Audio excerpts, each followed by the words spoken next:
Hello friends, आप सभी का स्वागत है टेक्निकल आइकॉड यूट्यूब चैनल पे। तो इस वीडियो के अंदर हम देखेंगे catching invalid command line arguments. ठीक है, catching invalid command line arguments यानी कि देखिए मैं आपको समझाता हूँ।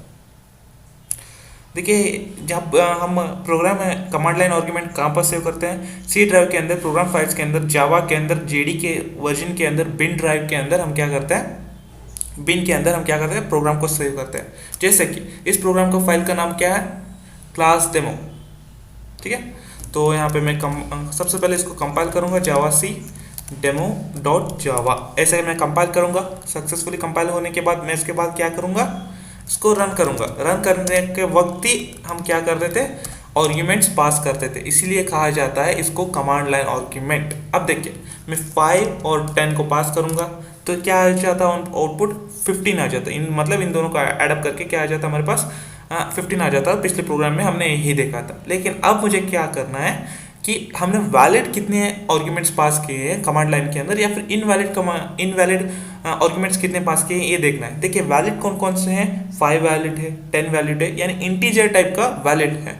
अगर फ्लोट टाइप का हो या फिर स्ट्रिंग टाइप का हो या फिर किसी और तरह का टाइप का हो तो वो क्या होगा, इनवैलिड होगा। तो इसके साथ हेलो मैंने प्रिंट कर दिया तो क्या हो जाएगा यहाँ पे, तो यहाँ पर 2 वैलिड है, यानी कि एक 5 वैलिड है और 10 वैलिड है, और तीसरा क्या है, इनवैलिड है। तो हमारा आउटपुट क्या आना चाहिए, वैलिड इक्वल टू 2 आना चाहिए। मतलब 2 वैलिड है, 5 और 10, और इनवैलिड क्या आना चाहिए,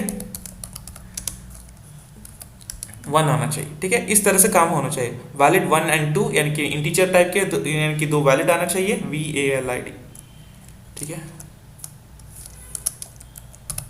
2 वैलिड आना चाहिए, और दूसरा है एक इनवैलिड जो कि स्ट्रिंग टाइप का है, वो क्या आना चाहिए, इनवैलिड आना चाहिए। तो हमें ऐसा प्रोग्राम लिखेंगे। ठीक है, तो ज़रूरी नहीं है आप यहाँ से 2 ही नंबर वैलिड दो या फिर एक इनवैलिड दो, आप जितने चाहे उतना नंबर दे सकते हो। ठीक है, उतने जितने चाहे आप उतने नंबर दे सकते हो। तो अब क्या होगा, तो यहाँ पर 4 वैलिड है और 2 इनवैलिड है, 4 इंटीजर टाइप की है और 2 क्या है, स्ट्रिंग टाइप की है। तो यहाँ पर क्या आ जाएगा, 4 वैलिड टाइप के हैं और 2 इनवैलिड टाइप के हैं। तो इस तरह से हम एक प्रोग्राम लिखेंगे। ठीक है, तो मुझे उम्मीद है फ्रेंड्स आपको समझ आया गया होगा हमें क्या करने की कोशिश करें, इनवैलिड आर्ग्यूमेंट्स को भी फाइंड आउट करें, और जितना हम वैलिड आर्ग्यूमेंट्स डाल रहे हैं वो भी फाइंड आउट करें, वैलिड एंड इनवैलिड। ठीक है, तो अब मैंने प्रोग्राम लिखा हुआ है, चलिए इसको देख लेते हैं। तो मैंने यहाँ पे क्लास का नाम डेमो लिखा है, डेमोन्स्ट्रेट प्रोग्राम। आप चाहो तो कोई भी नाम लिख सकते हैं, कोई दिक्कत नहीं। यहाँ पे मैंने क्या लिखा है, मेन मेथड लिखा है उसके अंदर, और यहाँ पे मैंने स्ट्रिंग आर्ग्यूमेंट्स पास किया है। ठीक है, स्ट्रिंग इसके लिए ताकि हम जो कुछ भी हम इनपुट देंगे प्रोग्राम के अंदर वो बाय डिफॉल्ट स्ट्रिंग टाइप का होगा। ठीक है, आर्ग्यूमेंट्स किस लिए, क्योंकि यहाँ पे कमांड लाइन आर्ग्यूमेंट्स यूज कर रहे हैं ना, ये आर्ग्यूमेंट सेम है, बस यहाँ पे शॉर्ट फॉर्म के लिए ARGS लिखते हैं। ठीक है, तो अब हम यहाँ पे 3 वेरिएबल्स को डिक्लेयर कर रहे हैं, एक है वैलिड और दूसरा है इनवैलिड और तीसरा है आई। वैलिड इसलिए ताकि हम वैलिड काउंट कर सके। ठीक है, मतलब कितने कितने हमने वैलिड आर्ग्यूमेंट पास किया है, और इनवैलिड किस लिए, जी बिल्कुल इनवैलिड, जितना हमने इनवैलिड आर्ग्यूमेंट पास किया उसके लिए, और आई फॉर लूप के लिए। ठीक है, तो बाय डिफॉल्ट हम क्या करेंगे, वैलिड और इनवैलिड को 0 पे सेट करेंगे। ठीक है, क्योंकि हम 0 से तो काउंट करना है हमें। ठीक है, जो कुछ भी हमने यहाँ पे पास किया हुआ है 0 से तो काउंट होगा, बाय डिफॉल्ट 0 है तो 1 2 3 इस तरह से तो काउंट होगा, है ना। तो इसलिए बाय डिफॉल्ट क्या है, वैलिड और इनवैलिड की वैल्यू 0 है। ठीक है, तो उसके बाद मैंने क्या किया है, फॉर लूप के अंदर आई इक्वल टू 0, यानी 0 से हमें स्टार्ट करना है। आई इज लेस, कब तक हमें कंडीशन लगाना है, यानी कब तक वो फॉर लूप चलेगा, i is less than ERGS dot length. अब इसका क्या मतलब होता है, देखिए हमें नहीं पता कि यूज़र कितना देगा, है ना। यूज़र शायद 10 आर्ग्यूमेंट्स दे सकता है, फिर 20 आर्ग्यूमेंट्स दे सकता है, फिर 2 आर्ग्यूमेंट्स दे सकता है, हमें नहीं पता। इसलिए हमारे पास एक फंक्शन है, बेसिकली फंक्शन नहीं है, एक लेंथ है। ठीक है, क्योंकि इसके बाजू में हम पैरेंथेसिस नहीं लगाते हैं, तो इसको हम फंक्शन नहीं कह सकते। ठीक है, या फिर मेथड हम नहीं कह सकते। तो ARGS डॉट लेंथ, अब ये क्या काम करता है, ठीक है, लेंथ क्या करता है, जितने भी नंबर ऑफ आर्ग्यूमेंट्स हम पास करते हैं। देखिए मैं आपको समझाता हूँ, मैं फिलहाल के लिए इसको हटा देता हूँ, अब इनको मैं थोड़ा सा हटा देता हूँ। Okay, perfect.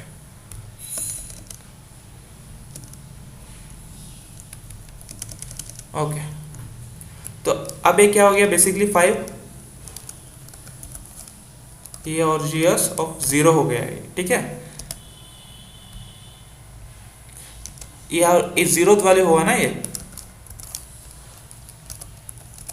जीरो इंडेक्स का। देखिए 5 क्या है बेसिकली जीरो इंडेक्स का है, 10 क्या है 1th इंडेक्स का, और हेलो क्या है सेकेंड इंडेक्स का, ठीक है। तो इस तरह से क्या हुआ, इंडेक्स पे हम कहाँ कह रहे काम कर रहे हैं फॉर लूप के अंदर, ठीक है। i equal to 0, i equal to 1, i equal to 2, इस तरह से कंडीशन होगा, ठीक है। तो हमें नहीं पता कि यूजर कितना देगा, लेकिन लेंथ क्या करेगा, फाइंड आउट करेगा कि कितना हमने आर्ग्यूमेंट्स डाला है, ठीक है। हमने यहाँ पे कितना आर्ग्यूमेंट्स डाला है, 3 आर्ग्यूमेंट्स डाला है, ठीक है, 1 2 3, ठीक है, 3 आर्ग्यूमेंट्स डाला है। तो कंडीशन क्या होगा, i इज लेस देन 3, ठीक है, i इज लेस देन क्या होगा 3 होगा। तो हमने यहाँ पे 0 से स्टार्ट किया है तो इसलिए 2 तक आएगा, ठीक है, i इज इक्वल टू 2 तक आएगा। अगर 3 जब भी हम 3 आ गया तो क्या होगा, फॉल्स हो जाएगा कंडीशन, क्योंकि हमने यहाँ पे 0 से स्टार्ट कर रहे हैं ना, ठीक है। हम यहाँ पे क्या कर रहे हैं, 0 से स्टार्ट कर रहे हैं ना, i इज इक्वल टू 0, लेकिन काउंटिंग में 1 से स्टार्ट हो रहा है ना, काउंटिंग में एज अ 1 स्टार्ट हो रहा है, लेकिन हम इंडेक्स में काम कर रहे हैं, प्रोग्रामिंग में काम कर रहे हैं, तो कहाँ से स्टार्ट होगा, 0 से स्टार्ट होगा। तो i equal to 0 condition true, i equal to 1 condition true, i equal to 2 condition true. जब भी i इक्वल टू 3 आएगा तो क्या हो जाएगा, क्या 3 की वैल्यू लेस देन 3 है, जी नहीं, कंडीशन फॉल्स हो जाएगा, ठीक है। तो लेंथ बेसिकली फाइंड आउट यही करता है कि जितना हम आर्ग्यूमेंट्स पास कर रहे हैं वो हमें फाइंड आउट करेगा, लेकिन किसका फाइंड आउट करेगा, आर्ग्यूमेंट्स का, ARGS ए वाला और ए वाला दोनों सेम है। आपको यहाँ पे जो नाम लिखना है वो लिखिए, आपको यही चीज़ यहाँ पर भी आपको वही नाम लिखना है, ठीक है।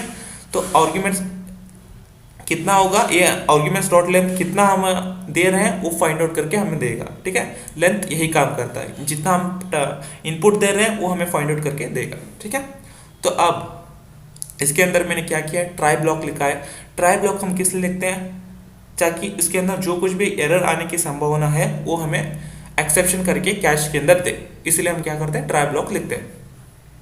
अब इसके अंदर मैंने क्या किया, देखिए बाय डिफॉल्ट जो भी हमने इनपुट ले रहे हैं कौन सा टाइप का होगा, स्ट्रिंग टाइप का होगा, लेकिन हम कौन सा वैल्यूज पास कर रहे हैं, यहाँ पे 5 और 10 पास करें, तो हमें क्या करना होगा, है ना।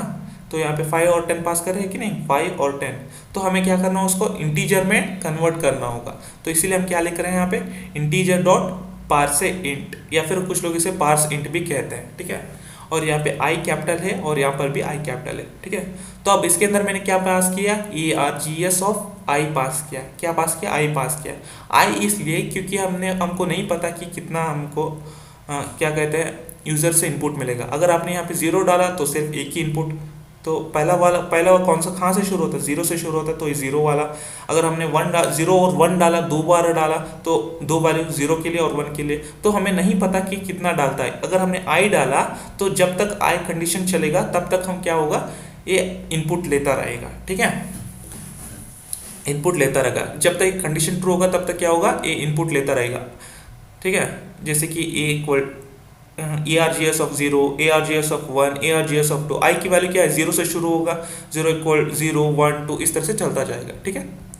तो अब यूजर से इनपुट लेगा स्ट्रिंग में, और कन्वर्ट कहाँ से, कन्वर्ट किसे करेगा, इंटीजर में कन्वर्ट करेगा, ठीक है। इंटीजर में कन्वर्ट करेगा तो कहाँ पर आ जाएगा, नंबर में आ जाएगा, ठीक है। और मैंने यहाँ पे इंट लगाया है, ठीक है, क्योंकि हमने यहाँ पे नंबर को डिक्लेयर नहीं किया। अगर आप चाहे तो यहाँ पर कॉमा लगा, आई के बाजू कॉमा लगा के नंबर डिक्लेयर कर सकते हैं, उसके बाद आप यहाँ पे इंट हटा सकते हैं, ठीक है। यहाँ पर इंट से हमने ऑलरेडी डिक्लेयर किया हुआ है नंबर, तो हमें फिर से यहाँ पे डिक्लेयर करने की ज़रूरत नहीं है, लेकिन यहाँ पे मैंने डिक्लेयर नहीं किया तो इसलिए मैंने इंट नंबर लगाया है, ठीक है। तो अब तो हमने क्या किया, बेसिकली जो कुछ भी हमने इनपुट लिया है वो कहाँ तक हुआ, नंबर में जाके स्टोर हुआ, ठीक है। मैं इंटीजर की बात कर रहा हूँ। अगर देखिए 5 क्या हुआ, 5 और 10 पहले 2 वैल्यूज है, तो 5 हमने यूजर से इनपुट लिया तो 0 में आया, ठीक है। तो स्ट्रिंग में है तो है बाय डिफॉल्ट, तो प्रोग्रामिंग में तो हम उसको इंटीजर में कन्वर्ट करें और कहाँ पे जाके स्टोर हुआ, नंबर में स्टोर हुआ, ठीक है, वेल एंड गुड। देखिए जब भी ट्राई ब्लॉक सक्सेसफुली एग्जीक्यूट होता है तो वो कैश ब्लॉक में जाता है क्या, बिल्कुल नहीं, कैश के बाहर चला जाएगा। क्या होगा, कैश के बाहर चला जाएगा। तो अभी क्या है, वैलिड का वैल्यू बाय डिफॉल्ट क्या है, जीरो है, ठीक है। वैलिड और इनवैलिड की जो वैल्यू कहाँ है, बाय डिफॉल्ट जीरो।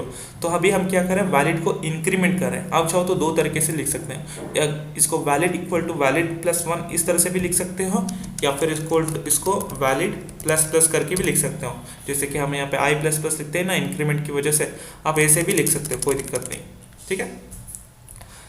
तो यहाँ पर क्या क्या हो रहा है कि इंटीजर में आया है, मतलब नंबर में आया है, मतलब एक सक्सेसफुली क्या हो जाएगा, नंबर में सेव हो चुका है ना।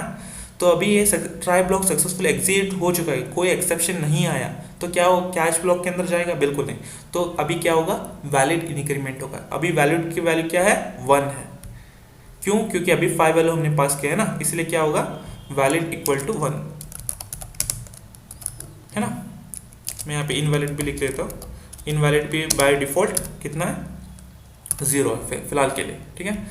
तो 5 वैल्यू आ चुका है, यहाँ पर कोई एक्सेप्शन नहीं है, तो इसलिए क्या हो जाएगा, वैलिड इंक्रीमेंट हो जाएगा। तो अब कहाँ पर जाएगा, ये सीधा फॉर लूप के अंदर जाएगा। अभी 0 हो चुका है, ठीक है, अभी 0 की वैल्यू खत्म हो चुका है। अभी क्या कंडीशन क्या चेक करेगा, 1 चेक करेगा। आई क्या आई की वैल्यू, तो हमने यहाँ पे कितना इनपुट दिया है, 0 1 एंड 2, मतलब कितना 3 इनपुट्स दिया है, ठीक है। तो 1 इज लेस देन 3, इतना कंडीशन तक होना चाहिए, ठीक है। तो क्या अभी 1 इज लेस देन, ठीक है, क्या i की वैल्यू जो कि 1 है, क्या 1 इज लेस देन 3 है, जी हाँ बिल्कुल सही है। यानी 0 हुआ, अभी 1 हो रहा है, ठीक है। i की वैल्यू क्या है, इंक्रीमेंट हो चुकी है। कैसे इंक्रीमेंट हुआ, यहाँ पे, ठीक है। तो i की वैल्यू क्या है, इंक्रीमेंट हो चुकी है। तो अब 1 इज लेस देन 3 है, जी बिल्कुल सही है। तो अभी ट्राई ब्लॉक के अंदर आएगा, ट्राई ब्लॉक के अंदर हम क्या पास कर रहे हैं, 10 पास कर रहे हैं। तो 10 के क्या होगा, 10 इंटीजर में कन्वर्ट होगा, तो बाय डिफॉल्ट वो स्ट्रिंग में होता है, तो इंटीजर में कन्वर्ट हुआ और जाके नंबर में अंदर जाके स्टोर हुआ। तो यहाँ पे कोई भी एरर नहीं है। तो अब फिर से क्या होगा, वैलिड क्या होगा, इंक्रीमेंट हो रहा है। क्या हो रहा है, वैलिड इंक्रीमेंट हो रहा है। तो 1 से अभी क्या हुआ है, 2 हुआ, ठीक है। तो अब फिर से ये क्या आ जाएगा, यहाँ पर जाए फॉर लूप के अंदर जाएगा। अब फॉर आई की वैल्यू बढ़ाएगा, ठीक है। आई की वैल्यू क्या हो जाएगी, 2 हो जाएगी। आई की वैल्यू क्या हो जाएगी, 2 हो जाएगी। अब 2 इज लेस देन 3, क्या कंडीशन सही है, जी सही है। तो अब फिर से यहाँ पर आ जाएगा, अंदर आ जाएगा। अब ट्राई ब्लॉक में अंदर चेक करेगा। अब यूजर से क्या इनपुट ले रहे हैं हम कोई वैल्यू नहीं दे रहे हैं, बल्कि स्ट्रिंग दे रहे हैं। अब ये क्या दे रहे हैं, हेलो दे रहे हैं, ठीक है। हेलो यूजर से इनपुट लेगा। तो अब क्या सही है ये, जी नहीं, बिल्कुल गलत है। तो ये नंबर में नहीं जाएगा, बल्कि ट्राई ब्लॉक में नहीं जाएगा। अगर कोई भी एरर है ट्राई ब्लॉक के अंदर आता है, तो हम उसको कहाँ भेज रहे हैं, कैच ब्लॉक के अंदर भेज रहे हैं। तो ये क्या हो गया है, एरर नंबर फॉर्मेट एक्सेप्शन हो गया है कि नहीं। इसलिए हम क्या लगा रहे हैं, कैच के अंदर नंबर फॉर्मेट एक्सेप्शन है। ये एक तरह का एक्सेप्शन है, ठीक है। और ये नंबर फॉर्मेट एक्सेप्शन क्या है, एक क्लास है, ठीक है। और यहाँ पे आपको केस सेंसिटिव है, तो इसीलिए आपको इसको एज इट इज लिखना होगा। यहाँ पे एन कैपिटल है, एफ कैपिटल है, ई कैपिटल है, और बीच में कोई स्पेस नहीं है। और ई क्या है, बेसिकली एक ऑब्जेक्ट है, ठीक है। तो यहाँ पे क्या हुआ, ट्राई ब्लॉक के अंदर एरर आया, तो वो एक्सेप्शन जो कि एक्सेप्शन आया, तो कहाँ पे चला गया, वो कैच ब्लॉक के अंदर चला गया। तो अब क्योंकि एक वर्ड है जो कि इंटीजर नहीं है, इसीलिए कुछ भी हो सकता है, या फ्लोट हो सकता है, या फिर वर्ड हो सकता है, यानी स्ट्रिंग हो सकता है ना। तो इसको हम एक्सेप्शन कहाँ पर भेज रहे हैं, कैश ब्लॉक के अंदर भेज रहे हैं। तो अभी ये कैश में आया, तो तुरंत क्या करेंगे, हम इनवैलिड को बढ़ा रहे हैं। तो यहाँ पर भी आप इनवैलिड प्लस प्लस लिख सकते हैं। तो यहाँ पे मैंने इसलिए ऐसा नहीं लिखा, invalid equal to invalid plus 1 लिखा है। तो इनवैलिड के अभी क्या आ जाएगी, 1 आ जाएगी, ठीक है। इंक्रीमेंट होके क्या आ जाएगी, 1 आ जाएगी। बाय डिफॉल्ट तो 0 था, है ना, बाय डिफॉल्ट तो 0 था यहाँ पे, है ना। तो इंक्रीमेंट हो जाएगी। तो इसके बाद क्या आ रहा है, तो एक और हमने मैसेज दिया है। क्या मैसेज दिया है, आर्ग्यूमेंट एरर, एक मैसेज एज इट इज आ जाएगा। आर्ग्यूमेंट्स आई, यानी कि जो वैल्यू हमने पास किया है वो इस मैसेज के साथ आ जाएगा। यानी कि हमने यहाँ पे हेलो पास किया था ना, वो हेलो क्या आ जाएगा, एज इट इज आ जाएगा, आर्ग्यूमेंट एरर के बाजू आ जाएगा। उसके बाद कंटिन्यू, मैंने यहाँ पे क्या किया है, कंटिन्यू किया है। तो कंटिन्यू कैसे, कंटिन्यू का मतलब क्या है, कंट्रोल फिर से फॉर लूप पे चला जाएगा, तो आई बढ़ाएगा, ठीक है। तो आई बढ़ाएगा, तो आई की वैल्यू क्या हो जाएगी, अभी 3 हो जाएगी। क्या 3 इज लेस देन 3 है, जी नहीं, कंडीशन फॉल्स है। तो कंडीशन कहाँ पर चला जाएगा, ये ट्राई फॉर लूप से बाहर चला जाएगा। क्या हो जाएगा, ये फॉर लूप है ना, यहाँ से लेके यहाँ तक ये फॉर लूप से बाहर चला जाएगा। अब क्या कर रहे हैं हम, टोटल आर्ग्यूमेंट्स को प्रिंट करें, total valid arguments equal to valid, ये एज इट इज मैसेज है, डबल कोट्स के अंदर जो कुछ भी हम लिखते हैं एज इट इज प्रिंट होगा। और वैलिड क्या है, वैलिड की वैल्यू 2 है, वो 2 प्रिंट हो जाएगा। अब टोटल इनवैलिड आर्ग्यूमेंट्स है वो एज इट इज प्रिंट हो जाएगा। और इनवैलिड क्या है, 1 है, ठीक है, जो हमारा आउटपुट सही से प्रिंट हो जाएगा। यानी कि दो वैल्यू हमने सही से डाले, 5 और 10 एज इट इज प्रिंट होगा, मतलब जो इंटीजर वैल्यू है ना। और इनवैलिड क्या है, हेलो है, तो एक इनवैलिड आ जाएगा, तो इस तरह से प्रिंट होगा, ठीक है। और क्या इनवैलिड है, ये आर्ग्यूमेंट एरर के साथ एक हमने क्या पास किया है वो भी प्रिंट हो जाएगा, ठीक है। तो यहाँ पे मेन लॉजिक यही है दोस्तों, हमने यहाँ पे मेन लॉजिक फॉर लूप ही है, ठीक है। तो सिंपल सा बहुत ज़्यादा आसान है। हमने दो वेरिएबल्स को डिक्लेयर किया, इनवैलिड वैलिड एंड इनवैलिड, उसको 0 से इनिशियलाइज किया। आर्ग्यूमेंट्स डॉट लेंथ तक कंडीशन जाएगा, मतलब जितना हम क्या करते हैं, इनपुट लेना है, हमें नहीं पता कि कितना आर्ग्यूमेंट्स क्या यूजर टाइप करेगा, इसलिए हम लेंथ का यूज़ करते हैं, ठीक है। आर्ग्यूमेंट्स डॉट लेंथ, ARGS दोनों सेम होता है, क्योंकि कमांड लाइन से के बाजू में ही हम डाल रहे हैं ना, तो इसलिए ये कमांड लाइन है, ये कमांड लाइन है, उसके बाजू में ही हम क्या कर रहे हैं। ये बेसिकली क्या है, सी प्रोग्राम से लेके यहाँ तक ये क्या है, बेसिकली एक कमांड लाइन है, उसके बाजू में ही हम क्या कर रहे हैं, वैल्यूज को डाल रहे हैं ना, 5 10, ठीक है। इसीलिए 5 10 क्या हो गया, आर्ग्यूमेंट्स हो गया। तो ये क्या हो गया, ये कमांड लाइन हो गया। तो कमांड लाइन आर्ग्यूमेंट्स इसी को कहा जाता है, तो ये आर्ग्यूमेंट्स वही है, ठीक है। तो आर्ग्यूमेंट्स डॉट लेंथ हम पास करें, क्योंकि हमें नहीं पता कि कितना आर्ग्यूमेंट्स हम डाल रहे हैं, 5 डाल रहे हैं, 10 डाल रहे हैं, 15 डाल रहे हैं, 20 डाल रहे हैं, लेंथ डाल रहे हैं, है ना। मतलब क्या होता है कि हेलो स्ट्रिंग डाल रहे हैं, हमें नहीं पता कि कितना डाल रहे हैं, इसलिए हम क्या करते हैं, लेंथ का यूज़ करते हैं, ताकि हमें पता चले, ठीक है, वो खुद ही फाइंड आउट करें। ARGS डॉट लेंथ क्या करता है, टोटल हमने जितना हम पास कर रहे हैं आर्ग्यूमेंट्स वो हमें फाइंड आउट करके दे देगा, ठीक है। तो ट्राई ब्लॉक के अंदर हम क्या कर रहे हैं, कुछ भी इनपुट आ रहा है तो हम इंटीजर में कन्वर्ट कर रहे हैं, ठीक है, और उसको कहाँ पे जाके स्टोर कर रहे हैं, नंबर के अंदर जाके स्टोर कर रहे हैं, ठीक है। अगर वैल्यू होगा तो मतलब क्या होता है, इंटीजर में होगा तो नंबर में जाएगा, ठीक है। अगर वैल्यू होगा नंबर में जाएगा, और कोई भी एक्सेप्शन नहीं आया है तो कैश ब्लॉक के अंदर नहीं जाएगा, तो सीधा वैलिड इंक्रीमेंट होगा, ठीक है। और उसके बाद वैलिड यहाँ पे प्रिंट हो जाएगा, ठीक है, वैलिड यहाँ पे प्रिंट हो जाएगा। अगर कोई स्ट्रिंग आ रहा है, फ्लोट आ रहा है, तो क्या हो जाएगा, इंटीजर में कन्वर्ट नहीं होगा, और नंबर में भी, सॉरी, इंटीजर में तो कन्वर्ट हो जाएगा, लेकिन नंबर में क्या हो जाएगा, स्टोर नहीं होगा। और ये एक्सेप्शन आ चुका है तो कैश ब्लॉक के अंदर आ जाएगा, तो यहाँ पे इनवैलिड इंक्रीमेंट हो जाएगा। और इसको इनवैलिड को हम क्या, कोई भी हम वैल्यू है ना, वैल्यू आया है तो उसको हम यहाँ पे प्रिंट कर रहे हैं एक आर्गुमेंट एरर के साथ, और इनवैलिड भी इंक्रीमेंट हो चुका है, तो अब फिर से कंटिन्यू क्या होगा, यहाँ पे फॉर लूप के अंदर चला जाएगा, ठीक है। जब कंडीशन फॉल्स होगा तो क्या हो जाएगा, ये बाहर आ जाएगा फॉर लूप से कंट्रोल, और valid and invalid arguments total print हो जाएंगे। तो इस तरह से काम करता है। चलो इसको रन करके देखते हैं। तो यहाँ पे मैंने जावासी डेमो डॉट जावा लिखता हूँ, तो अब मैं इसको रन करता हूँ, जावा डेमो। तो एक कमांड लाइन हो गया, ठीक है, एक कमांड लाइन हो गया, और मैं आर्ग्यूमेंट्स पास करता हूँ, जैसे कि 5 एंड 10। अब मैं पास करता हूँ हेलो। तो देखिए दो यहाँ पे ये क्या है, दो यहाँ पे वैलिड है और एक इनवैलिड है। जैसा कि देखा मैंने क्या कहा, यहाँ पे आर्ग्यूमेंट एरर के साथ जो हमने इनवैलिड वैल्यू डाला है या फिर आर्ग्यूमेंट डाला है वो प्रिंट हो जाएगा, ठीक है। तो यहाँ पे देखिए सबसे पहले आर्ग्यूमेंट एरर आया है, जो कुछ भी मैसेज है, और क्या हमने डाला था, हेलो डाला था, जो कि इनवैलिड है, उसके साथ आया। तो टोटल वैलिड आर्ग्यूमेंट्स कितने डाला है, 5 और 10 यानी 2। इनवैलिड कितने हैं, हेलो, ठीक है, मतलब सिर्फ एक ही है, एक, इसलिए है ना, मतलब सही से काम कर रहा है। तो चलिए इसको एक और बार रन करके देख लेते हैं। तो इस बार मैं डालूंगा 5 10 15 20 हेलो चेंज रेस पावर।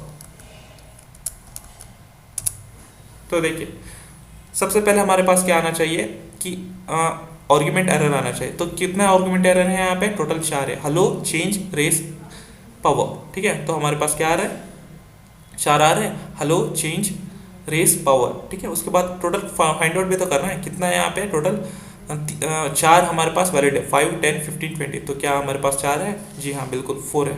तो उसके बाद बाकी के बचे के हेलो चेंज रेस 4, वो भी क्या है, इनवैलिड 4 है। तो हमारे पास कितने हैं टोटल,